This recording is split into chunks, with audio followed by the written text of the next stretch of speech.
100% Dragon, l'émission de l'Adepte qui suit au plus près l'actu des Dragons catalans de Perpignan qui évoluent en Super League. Je suis avec Bruno Antonienne ce matin pour aborder la fin du championnat. Bruno, est-ce que tu peux me parler de la situation des Dragons à une journée de la fin ? Alors c'est la même que la leur à 2 journées de la fin.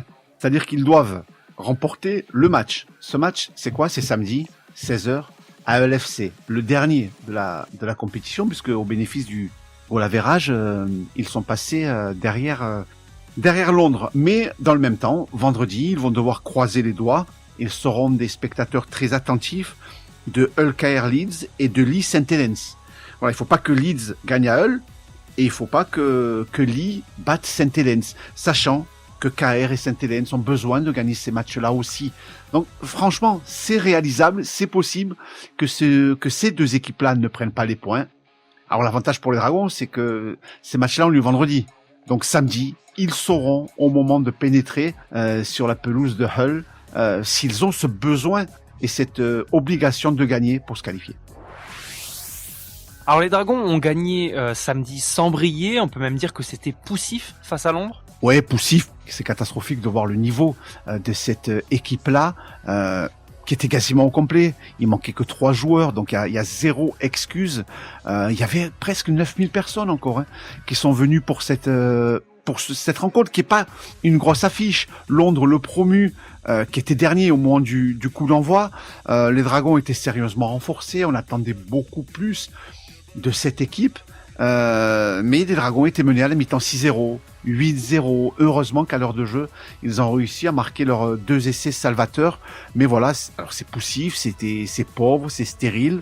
Heureusement que défensivement, elle a tenu le coup, cette équipe des Dragons catalans. Mais par contre, voilà, là où la frustration, là où la déception est importante, c'est dans l'organisation collective. Il se passe rien, c'est très pauvre. Et ça, c'est vraiment dommageable quand on voit les joueurs qui composent cet effectif-là. Personne prend les rênes justement pour essayer d'emballer un petit peu tout ça. Alors soi-disant, c'était la faute à Théophage. Théophage a été écarté pour ce match-là. On s'est aperçu que ça n'allait pas mieux, sans Théophage, donc au moins, tant mieux pour le garçon, c'est pas de sa faute à lui.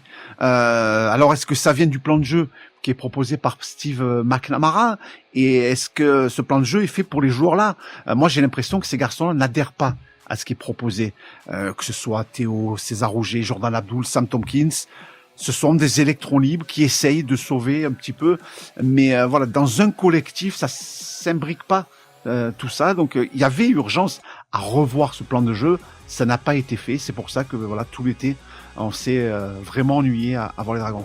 Alors du coup, du côté des tribunes, est-ce que tu as le sentiment que les supporters sont restés un peu sur leur faim parce que c'était la dernière à domicile ? Oui, ils restent sur leur fin, mais ils ont de la chance, ces joueurs des Dragons catalans, ce club-là, que les supporters, bien sûr, ils restent fidèles. Ils y croient dans cette équipe-là. Il y a l'amour du maillot, il y a l'amour du club. Les joueurs passent, les supporters et le club restent, bien entendu, mais ils sont restés sur la fin parce qu'on attendait beaucoup plus de cette dernière, au moins du spectacle. Il y a cet enjeu de qualification entre guillemets qui a besoin de circonstances très atténuantes pour y arriver. Mais voilà, on attendait tous beaucoup plus de cette performance. Il y a eu quelques sifflets, mais vraiment pas beaucoup pour ce match-là.